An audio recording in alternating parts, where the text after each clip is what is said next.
Welcome to Sweet Life Beat Life. We hope this video helps. You start by getting the tool ready and positioning the cursor precisely where you need clicks. Install a trusted auto-clicker, then open the target app and resize windows so coordinates stay fixed. Once done, set a conservative interval like 100-200 ms to test stability, and choose left or right click depending on the task. Make sure to disable conflicting hotkeys in other programs so the clicker gets exclusive input control. Finally, run a short trial to confirm the cursor hits the intended spot repeatedly. Now configure the behavior to match your exact need. Pick single or double clicks and build sequences if required. Use a repetition count when you want a fixed number of clicks, or set a duration if you prefer a timed run. Both prevent runaway input. Once done, consider adding small random delays or slight cursor offsets so activity appears less mechanical.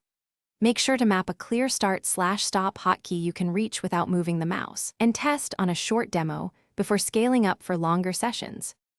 Run the configured session and monitor performance closely for missed clicks, unexpected drifts, or application focus loss.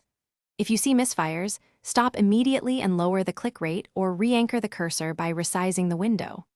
Once done, check for overlays, antivirus pop-ups, or other utilities that grab input and disable them temporarily.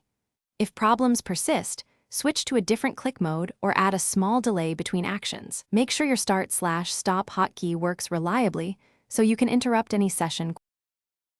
Thanks for watching. Consider subscribing if we helped you.